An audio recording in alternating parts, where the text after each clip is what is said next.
ಮುಖಂಡರು ಮತದಾರರಿಗೆ ಅಭಿನಂದನಾ ಸಮಾರಂಭ ದಿನಾಂಕ ನಿಗದಿ ಮಾಡೋಕ್ಕಿಂತ ಮುಂಚೆ ನಾವು ರವೀಂದ್ರನಾಥ್ ಮನೆಗೆ ಬಂದು ಹಿರಿಯರನ್ನ ಭೇಟಿ ಮಾಡಿ ಎಲ್ಲರೂ ಇದ್ವಿ.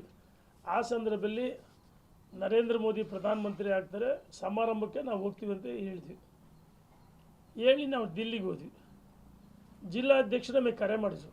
ನಾವು ಬೆಂಗಳೂರಿಗೆ ದಿಲ್ಲಿಗೆ ಹೋಗೋ ಸಂದರ್ಭದಲ್ಲಿ ನಾವು ನರೇಂದ್ರ ಮೋದಿ ಪ್ರಧಾನಮಂತ್ರಿ ಸಮಾರಂಭ ನೋಡೋಕೆ ಹೋಗ್ತಿದ್ದೀವಿ ಅಂತ ಹೇಳಿದ್ವಿ. ಡೇಟು ಮುಂದೂಡ್ರಿ ಅಂತ ನಾವು ಹೇಳಿದ್ವಿ. ದಿನಾಂಕ ಮುಂದೂಡೋಕೆ ಹೇಳಿದ್ವಿ. ಜಿಲ್ಲಾಧ್ಯಕ್ಷರು ಹೇಳಿದ್ದಾರೆ ದಿನಾಂಕ ಮುಂದೂಡಬೇಕು, ಈ ರೀತಿ ರವೀಂದ್ರನಾಥ್ ಬೇರೆ ಕಾರ್ಯಕ್ರಮ ಇವ್ರು ಯಾರು ಇರಲ್ಲ ಅಂತ. ಆದರೆ ದುರುದ್ದೇಶಪೂರ್ವಕವಾಗಿ ನಮ್ಮಗಳ ಬಗ್ಗೆ ಬಯಸಬೇಕು, ಟೀಕೆ ಮಾಡಬೇಕು ಅಂತ ಹೇಳಿ ಕೇವಲ ಹರೀಶ್ ಅಷ್ಟೇ ಅಲ್ಲ, ಇನ್ನೂ ಕೆಲವರು ಉದ್ದಟತನದ ಪೈಲ್ವಾನ್ಗಿರಿ ಮಾತಾಡಿದ್ದಾರೆ. ಇವೆಲ್ಲ ನಡೆಯಲ್ಲ. ಯಾರೋ ಅಸಮರ್ಥ ಅಂತರ ಮೇಲೆ ನಿಮ್ಮ ಪೈಲ್ವಾನ್ಗಿರಿ ತೋರಿಸ್ರಿ. ರಾಜಕಾರಣದಲ್ಲಿ ಎಲ್ಲವೂ ನೋಡಿದ್ವಿ ನಾವು. ಹೊಡೆದಾಟ ಬಡದಾಟ ಪೈಲ್ವಾನ್ಗೆ ಎಲ್ಲವೂ ನೋಡೇ ರಾಜಕಾರಣಕ್ಕೆ ಬಂದಿರೋದು. ರವೀಂದ್ರನಾಥ್ ಇಂಥ ಹಿರಿಯರು ಎಷ್ಟು ನೋಡಿರೋಕ್ಕಿಲ್ಲ. ರವೀಂದ್ರನಾಥ್ ಬಗ್ಗೆ ಅಗೌರವ ಮಾತಾಡೋದು, ಶಿವಕ್ಷಮ್ ಬಗ್ಗೆ ಅಗೌರವ ಮಾತಾಡೋದು, ಏನು ಮಡ್ಕೊಂಬಿಡಿ ರಾಜಕಾರಣ ಅಂತಂದ್ರೆ. ಅಂದರೆ ಸಭೆ ದಿನಾಂಕ ಮುಂದೂಡೋಕ್ಕೆ ನಾವ್ಯಾರು ಇದ್ದರೂ ಮಾತಾಡೋಕ್ಕಾಗಲ್ಲಲ್ಲ. ನಾವು ಇಲ್ಲದ ಸಂದರ್ಭದಲ್ಲಿ ಸಭೆ ಮಾಡಿ ಬಯಸಿರೋದು. ಉದ್ದೇಶಕ್ಕೂ ಬಯಸಿರಿ. ಏನು ಯಡಿಯೂರಪ್ಪನವರು ವಿಜೇಂದ್ರ ಯಾರ ಜೊತೆ ಮ್ಯಾಚ್ ಹೊಂದಾಣಿಕೆ ರಾಜಕಾರಣ ಮಾಡಿದ್ದಾರೆ? ಹೊಂದಾಣಿಕೆ ರಾಜಕಾರಣ ಮಾಡಿದರೆ ನೀವು ಕಾಂಗ್ರೆಸ್ ಹೋಗಿದ್ದು, ನೀವು ಕೇಳ್ದಾಗ ಓಡಾಗಿದ್ದು. ಇನ್ನು ಮುಂದೆ ಯಡಿಯೂರಪ್ಪನವ್ರ ಬಗ್ಗೆ ವಿಜೇಂದ್ರ ಬಗ್ಗೆ ಮಾತಾಡೋದು ಒಳ್ಳೇದಲ್ಲ. ನಮ್ಮಗಳ ಬಗ್ಗೆನೂ ಅಷ್ಟೇ.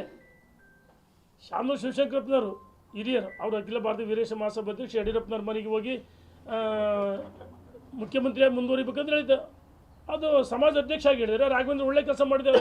ಇದು ಮ್ಯಾಚ್ ಫಿಕ್ಸಿಂಗ್ ಹೊಂದಾಣಿಕೆನ. ನೀವೇ ಅವ್ರ ಮನೆಗೆ ಹೋಗಿ ಆರಾಕ್ಷೆ ಬಂದಿಯಪ್ಪ, ವರ್ಷಗಟ್ಟಲೆ ಅವ್ರ ಮೆಟ್ಗಲ್ ಕದ್ದೀಯ. ಈಗ ನಿನಗೆ ಇದ್ದಕ್ಕಿದ್ದಂಗೆ ಮೋದಿ ಜ್ಞಾನೋದಯ ಆಗ್ಬಿಡ್ತಾ, ಯಾರನ್ನ ಓಲೈಸೋಕ್ಕೋಸ್ಕರ. ಸೋಲು ಇದು ನಮ್ಮಿಂದ ಅಲ್ಲ.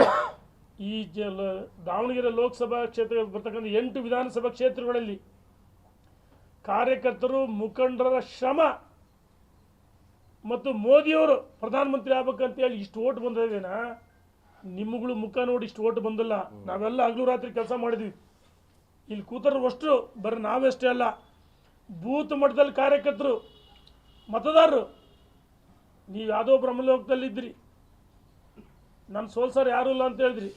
ಸ್ವಯಂಕೃತ ಅಪರಾಧದಿಂದ ಸೋಲಾಗಿದ್ದೇವೇನಾ, ಇದು ನಮ್ಮಿಂದ ಅಲ್ಲ ಅಂತ ನಾನು ಮರಿಬಾರ್ದು ಅಂತ ಹೇಳಕ್ಕೆ ಇಚ್ಛೆಪಡ್ತೀನಿ.